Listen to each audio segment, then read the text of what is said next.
السلام علیکم ورحمۃ اللہ۔ میرا نام اظہر نظامانی ہے۔ ہم سیرت النبی صلی اللہ علیہ وسلم کے حوالے سے مطالعہ کر رہے ہیں۔ آج ہم دیکھتے ہیں کہ حضرت عمر رضی اللہ عنہ کو فاروق کیوں کہا جاتا ہے۔ تو ابن عباس رضی اللہ عنہ فرماتے ہیں کہ روایت کی ہے کہ میں نے عمر بن خطاب سے دریافت کیا کہ کس وجہ سے آپ کا لقب فاروق پڑا، تو انہوں نے کہا کہ مجھ سے 3 دن پہلے حضرت حمزہ رضی اللہ عنہ مسلمان ہوئے۔ پھر حضرت عمر نے اسلام لانے کا واقعہ بیان کر کے آخر میں کہا کہ پھر جب میں مسلمان ہوا تو میں نے کہا، اے اللہ کے رسول، کیا ہم حق پر نہیں ہیں، خواہ زندہ رہیں یا مریں؟ تو آپ صلی اللہ علیہ وسلم نے فرمایا، کیوں نہیں؟ اس ذات کی قسم جس کے ہاتھ میں میری جان ہے، تم لوگ حق پر ہو، خواہ زندہ رہو یا موت سے دوچار رہو۔ حضرت عمر کہتے ہیں، تب میں نے کہا کہ پھر چھپنا کیسا؟ اس ذات کی قسم جس نے آپ صلی اللہ علیہ وسلم کو حق کے ساتھ مبعوث فرمایا ہے، ہم ضرور باہر نکلیں گے۔ چنانچہ ہم 2 صفوں میں آپ صلی اللہ علیہ وسلم کے ہمراہ لے کر باہر آئے۔ ایک صف میں حمزہ تھے اور ایک میں تھا۔ ہمارے چلنے سے چکی کے آٹے کی طرح ہلکا ہلکا غبار اڑ رہا تھا، یہاں تک کہ ہم مسجد میں داخل ہوئے۔ حضرت عمر رضی اللہ عنہ کا بیان ہے کہ قریش نے مجھے اور حمزہ کو دیکھا تو ان کے دلوں پر ایسی چوٹ لگی کہ اب تک نہ لگی تھی۔ اسی دن رسول اللہ صلی اللہ علیہ وسلم نے میرا لقب فاروق رکھ دیا۔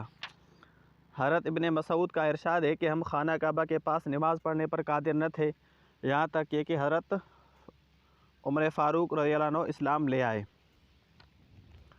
ابن اسحاق کہتے ہیں کہ جب مسلمانوں کی تعداد بڑھ رہی تھی تو کافروں کے سردار عتبہ بن ربیعہ نے فیصلہ کیا، جو قوم کا سردار تھا، کہ میں رسول اللہ صلی اللہ علیہ وسلم کے پاس جاؤں گا اور ان سے بات کروں گا۔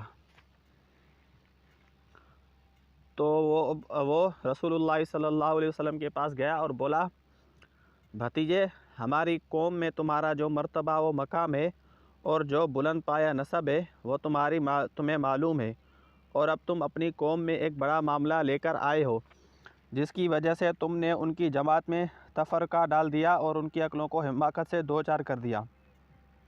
ان کے بعد معبودوں اور ان کے دین کی عیب چینی اور ان کے جو آباء و اجداد گزر چکے ہیں انہیں کافر ٹھہرایا۔ لہذا میری بات سنو، میں تم پر چند باتیں پیش کر رہا ہوں اور ان پر غور کرو، ہو سکتا ہے کوئی بات قبول کرو۔ رسول اللہ صلی اللہ علیہ وسلم نے فرمایا، ابو ولید کہو، میں سنوں گا۔ ابو ولید نے کہا، بھتیجا، یہ معاملہ جسے تم لے کر آئے ہو، اگر تم اس سے چاہتے ہو کہ تم مال حاصل کرو تو ہم تمہیں مال دیں گے، اگر چاہتے ہو عزت حاصل کرو تو ہم تمہیں اپنا سردار بنا لیں گے، اور یہاں تک کہ تمہیں اپنا بادشاہ بنا لیں گے، اور اگر یہ جو تمہارے پاس آتا ہے کوئی جن بھوت ہے جسے تم دیکھتے ہو لیکن اپنے آپ سے دفع نہیں کر سکتے، تو ہم تمہارے لیے اس کا علاج تلاش کیے دیتے ہیں، اور اس سلسلے میں ہم اپنا مال خرچ کرنے کو تیار ہیں، تم شفایاب ہو جاؤ، کیونکہ کبھی کبھی ایسا ہوتا ہے کہ جن بھوت انسان پر غالب آ جاتا ہے اور اس کا علاج کروانا پڑتا ہے۔ عتبہ یہ باتیں کہتا رہا، رسول اللہ صلی اللہ علیہ وسلم سنتے رہے۔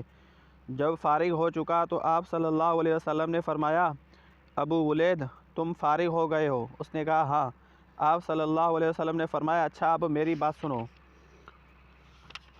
تو آپ صلی اللہ علیہ وسلم نے یہ سورت تلاوت کی، حامیم، یہ رحمٰن الرحیم کی طرف سے نازل کی ہوئی ایسی کتاب ہے جس کی آیتیں کھول کھول کر بیان کر دی گئی ہیں۔ عربی قرآن ان لوگوں کے لیے جو علم رکھتے ہیں، بشارت دینے والا اور ڈرانے والا ہے، لیکن اکثر لوگوں نے اعراض کیا اور سنتے نہیں، کہتے ہیں کہ جس چیز کی طرف تم ہمیں بلاتے ہو اس کے لیے ہمارے دلوں پر پردہ ہے۔ رسول اللہ صلی اللہ علیہ وسلم آگے پڑھتے جا رہے تھے اور عتبہ اپنے دونوں ہاتھ پیچھے زمین پر ٹیکے چپ چپاک سنتا جا رہا تھا۔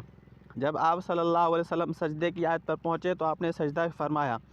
ابو ولید، تمہیں جو کچھ سننا تھا تم سن چکے ہو۔ عتبہ اٹھا اور سیدھا اپنے ساتھیوں کے پاس آیا اور کہا کہ خدا کی قسم، اس شخص کو میری رائے یہ ہے کہ اس شخص کو اس کی حال پر چھوڑ دو اور الگ تھلگ بیٹھ رہو۔ خدا کی قسم، اس کا جو قول سنا ہے اس سے کوئی زبردست واقعہ رونما ہو کر رہے گا۔ پھر اگر اس شخص کو عرب نے مار ڈالا تو تمہارا کام دوسروں کے ذریعے انجام پائے گا، اور اگر یہ شخص عرب پر غالب آ گیا تو اس کی بادشاہت تمہاری بادشاہت، اس کی عزت تمہاری عزت ہوگی، اس کا وجود سب سے بڑھ کر تمہارے لیے سعادت کا باعث ہوگا۔ لوگوں نے کہا ابو الولید، خدا کی قسم تم پر بھی اس کی زبان کا جادو چل گیا۔ عتبہ نے کہا اس شخص کے بارے میں میری رائے یہی ہے، اب تمہیں جو صحیح لگے وہ کرو۔ اس کے بعد ابو طالب کو جو نبی اکرم صلی اللہ علیہ وسلم کی جان کا ہمیشہ خطرہ رہتا تھا، اس لیے وہ بھی نبی اکرم صلی اللہ علیہ وسلم کی حفاظت کے لیے ہر وقت کوشاں رہتے تھے۔ السلام علیکم ورحمۃ اللہ۔